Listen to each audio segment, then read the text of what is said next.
There is a particular kind of silence that only intelligent people know. Not the silence of peace, not the silence of meditation, the silence of a mind that never stops running while the world sleeps. You know this silence. You've met it at 3 a.m., staring at your ceiling, wondering why success feels empty and emptiness feels familiar. Marcus Aurelius wrote, "You have power over your mind, not outside events. Realize this, and you will find strength." But you already knew that. You've read the books, you've watched the videos. So why are you still here? Because knowing is not living, and intelligence without direction becomes its own prison. Let me tell you about someone. He graduated top of his class. Everyone said he was going places. At 25, he had the job, the apartment, the carefully curated social media presence. At 28, he sat in his car for 40 minutes before walking into his own apartment. Not because he was tired, because he couldn't remember who he was pretending to be anymore. Carl Jung warned, "Until you make the unconscious conscious, it will direct your life and you will call it fate." This isn't his story. It's yours. Intelligence is a double-edged sword. You see patterns others miss. You understand systems, consequences, the butterfly effect of every choice. But here's what they don't tell you. The more you see, the more paralyzed you become. You see the futility in the hustle, the emptiness in the achievement, the temporary nature of everything. So you stop moving. Not because you're lazy, because you're tired of building sandcastles that you know the tide will take. Soren Kierkegaard observed, "Anxiety is the dizziness of freedom." Your intelligence became your cage, and the key is sitting in your pocket, but you're too busy analyzing the lock to turn it. Let me show you where you are right now. Not physically, spiritually. You're in a room with no doors, but you built it yourself, brick by brick, choice by choice. Netflix instead of creation, scrolling instead of thinking, small talk instead of truth. Each brick was comfortable, warm, safe. Now you're buried alive in comfort, wondering why you can't breathe. Fyodor Dostoevsky wrote, "Taking a new step, uttering a new word, is what people fear most." The most dangerous prison is the one where the bars are made of tomorrow and someday. You have become a ghost haunting your own life. You watch yourself perform, the competent employee, the reliable friend, the person who has it together. But inside, static, white noise, a frequency no one else can hear. You analyze your own emotions like they're data points. "Interesting," you say to yourself, watching yourself cry. "I appear to be experiencing grief." Alan Watts asked, "What would you do if money were no object?" But the real question is, what would you do if you weren't afraid of disappointing the person you've been pretending to be? You've spent so long becoming what others needed, you forgot to become yourself. There is a special torture reserved for those who know they could be great. It's not the pain of failure. Failure is clean, final, educational. It's the pain of not yet, the infinite postponement, the perpetual preparation. You've read 47 books on writing, but haven't written a word. You've researched entrepreneurship for 3 years, but haven't registered a domain. You've studied meditation, but haven't sat for 10 minutes without checking your phone. Sylvia Plath wrote, "I can never read all the books I want. I can never be all the people I want and live all the lives I want." Your potential has become your procrastination. You think you're being strategic, waiting for the perfect moment, gathering more information, optimizing your approach.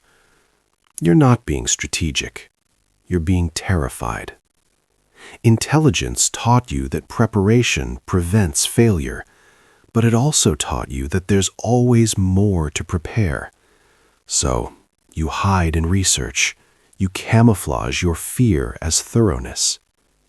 Seneca warned, "We suffer more often in imagination than in reality." You've built a fortress of what-ifs and called it wisdom. You check your phone 96 times a day, Not because you're popular, because silence has become unbearable. In silence, you hear yourself, and you've forgotten how to have that conversation. So you fill every gap. Podcasts while walking, videos while eating, music while working. You've built a life with no space for thought, then wonder why you feel empty. Pascal noted, all of humanity's problems stem from man's inability to sit quietly in a room alone. Your attention span is the casualty of a war you didn't know you were fighting, and you're losing. You've become an actor who forgot the script was optional. Every interaction is a scene. Every relationship is a role. You perform intelligence. You perform confidence. You perform having it together. But when the curtain falls and you're alone in your dressing room, the makeup comes off, the costume hangs on the door, and you sit there, wondering who would want to see the real you. Irving Goffman wrote, "All the world's a stage," but he forgot to mention that some of us have been performing so long, we built the theater ourselves. The audience applauds, but they don't know you, and neither do you. Here's a secret that intelligent people never admit. You're not afraid of failure. You're afraid of being average, of discovering that all your potential was just fantasy, that if you actually tried, you'd be ordinary. So you don't try. You stay in the realm of could have been, because could have been is infinite. Tried and failed is final. T.S. Eliot wrote, "Between the idea and the reality falls the shadow." Your perfectionism is just fear in a fancy coat. You stopped trying to explain yourself years ago. They wouldn't understand. Or worse, they'd understand the words, but not the weight. So you became a translator, converting your complex inner world into simple sentences. I'm fine. Just tired. Work has been busy. While inside, you're screaming in a language no one else speaks. Emily Dickinson wrote, "I felt a funeral in my brain." Loneliness is not being alone. It's being unable to communicate the only things that matter. You've built a cathedral to your limitations. My childhood, my anxiety, the economy, the timing. Each excuse is a stained glass window, beautiful and intricate, casting colored light on your inaction. You worship here daily. Light candles to your circumstances and call it self-awareness. Friedrich Nietzsche declared, "He who has a why to live can bear almost any how, but you have 1,000 whys not to live." Your trauma is real. Your challenges are valid, but your story has become your sentence. You measure yourself against phantoms, the highlight reels of people you don't know, the curated success of peers you don't like. You compare your behind the scenes to everyone else's final cut, and you always come up short. Theodore Roosevelt warned, "Comparison is the thief of joy," but you let him in. You gave him a key. You're drowning in a sea of faces that seem to be swimming, but they're drowning too. They just look better doing it. There was a time when you asked why, about everything. The stars, the words, the way people work. But school taught you to ask, will this be on the test? And work taught you to ask, how does this affect my review? You traded wonder for utility. And now you can't remember what you were curious about before you learned to optimize. Albert Einstein maintained, "I have no special talent. I am only passionately curious." When did you stop being passionate? When did you stop being curious? You became useful, and in the process, you became used up. But here's what you need to hear. This isn't the end of your story. It's the end of the prologue. Every word I've spoken, you felt because some part of you already knew. That part is still alive. Viktor Frankl survived Auschwitz and wrote, "When we are no longer able to change a situation, we are challenged to change ourselves." You are not broken. You are not finished. You are dormant, and dormancy is not death. It's preparation. Truth 1. Your intelligence is not your identity. You've been praised for your mind so long you think it's who you are, but you are not your thoughts. You are not your analysis. You are the awareness behind them, the observer, the witness. Romans 12:2 teaches, "Do not conform to the pattern of this world, but be transformed by the renewing of your mind." You have a mind. You are not your mind. This distinction will set you free. Truth 2. Discipline is not punishment. You've avoided it because it sounds like prison, rules, restriction. But discipline is actually freedom. It's the bridge between the life you have and the life you want. Every day you don't choose discipline, you choose the chaos of undirected energy. Aristotle taught, "We are what we repeatedly do." Excellence, then, is not an act, but a habit. You don't need more motivation. You need a ritual, a practice, a sacred repetition that honors your potential. Truth 3. Purpose is not found. It's built. You've been waiting for a revelation, a calling, a sign. But purpose is constructed, moment by moment, choice by choice. It's not a lightning bolt. It's a slow dawn. And it starts with the smallest possible action. Martin Luther King Jr. said, "You don't have to see the whole staircase. Just take the first step." You are not waiting for purpose. Purpose is waiting for you to begin. Truth 4. Connection requires vulnerability. Your intelligence has been a shield. If you're the smartest person in the room, you never have to risk being known. But intimacy requires the possibility of rejection. You must be willing to be misunderstood, to be seen as foolish, to be human. Brené Brown teaches, vulnerability is not winning or losing. It's having the courage to show up when you can't control the outcome. Your armor has become your isolation. Take it off. Not all at once, but begin with one clasp, one hinge.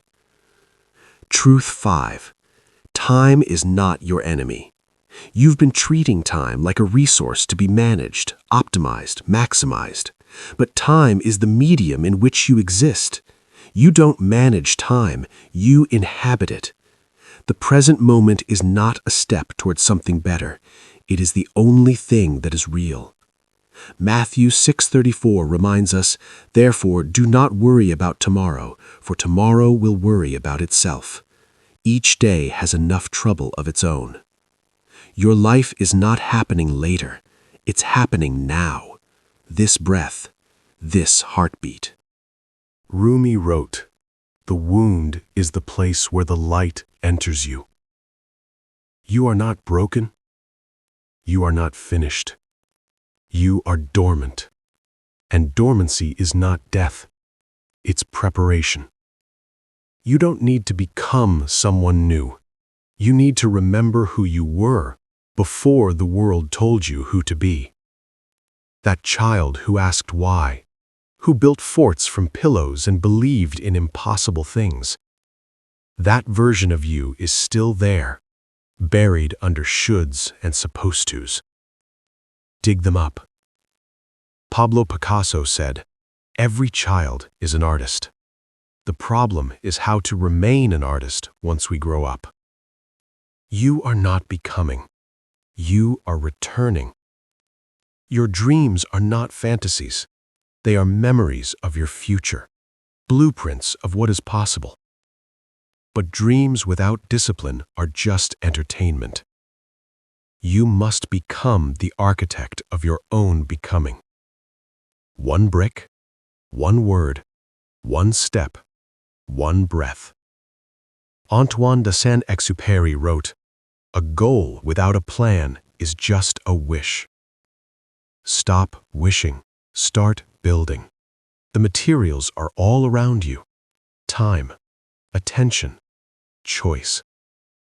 You will be tempted to hide again when the work gets hard, when people don't understand, when you feel the old pull of who they expect me to be.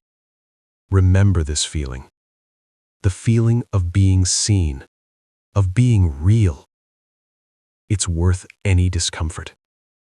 C.S. Lewis offered, "To love at all is to be vulnerable. Be vulnerable. Be seen. Be real. The ones who matter will meet you there." Every choice you make is a vote for the person you're becoming. Not the big choices, the small ones. The book you read before bed. The conversation you have when you're tired. The work you do when no one is watching. These are not trivial. They are everything. James Clear teaches, "You do not rise to the level of your goals. You fall to the level of your systems." Build systems that honor your future self. That person is counting on you. There is a final lesson, and it is the hardest. You must surrender the outcome, not the effort, not the intention, but the result. Do the work. Show up. Be present. Then let go. Proverbs 3:5-6 commands, "Trust in the Lord with all your heart, and lean not on your own understanding. In all your ways submit to Him, and He will make your paths straight." Your intelligence wants to control, to predict, to guarantee, but life is not a problem to be solved. It's a mystery to be lived. Now, here, in this moment. Something is shifting. You've been seen. Not your performance, not your potential. You, the part that has been watching all along. Joseph Campbell described the hero's journey. The cave you fear to enter holds the treasure you seek. Your lostness was not a mistake. It was a necessary wandering. The hero's journey requires the dark forest. You had to get lost to be found. Tomorrow morning you will wake up, and you will have a choice. The old way, checking your phone before your consciousness, performing your roles, waiting for evening to escape into distraction. Or the new way, silence first. One true action, one moment of presence, one step toward the person you're becoming.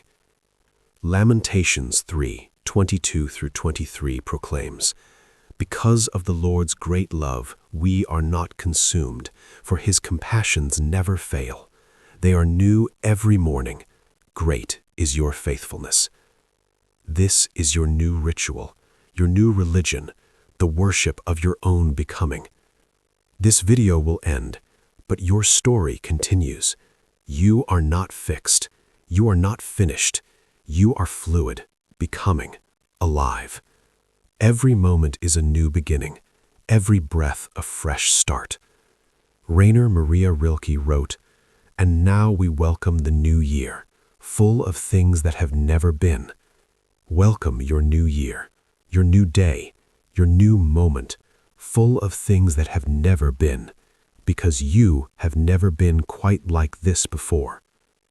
One day you will look back at this moment and realize it was the day everything changed, not because the world changed, but because you did. You stopped waiting. You stopped performing. You stopped hiding. You chose to be seen, to be real, to be becoming. The intelligent person is not lost. They are simply early to the understanding that maps are useless if you're not willing to walk. So walk.